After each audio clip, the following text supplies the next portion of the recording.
অধিনায়কত্বের baton হাতে পেয়েই সফল, তবে পূর্বসূরি রিকি পন্টিংকেও কৃতিত্ব দিতে ভুললেন না রোহিত শর্মা। ইডেনে না খেলানোর সিদ্ধান্ত পন্টিংয়ের নিজের, সাহসীরাই এমন সিদ্ধান্ত নিতে পারেন। দলের স্বার্থে সরে দাঁড়ানোর সিদ্ধান্ত নিয়েছিলেন পন্টিং, তাঁর জায়গায় খেলেন মিচেল জনসন, জানালেন রোহিত শর্মা। ডোয়েন স্মিথের শৌর্যে চূর্ণ নাইট রাইডার্স, নাইটদের হারানোর পর আত্মবিশ্বাসে ফুটছেন তিনি। নাইটরা আমাকে সহজে থামাতে পারবে না, আমি তা জানতাম। ব্যাট করতে নামার আগে নিজেকে বারবার উদ্বুদ্ধ করছিলাম আমি, বললেন স্মিথ।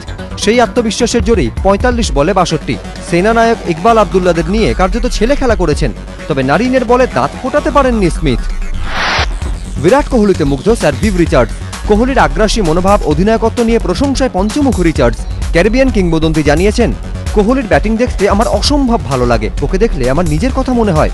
যে আবেগ, যে আগ্রাসী মনোভাব নিয়ে আমি ক্রিকেট খেলতাম, ঠিক সেভাবেই খেলে কোহলি। চাপের মুখে পিছিয়ে যায় না কোহলি। সামনাসামনি পরিস্থিতির মোকাবিলা করার মতো সাহস আছে ওর। এটা কাউকে শেখানো যায় না, মানুষের ভেতরে থাকতে হয়।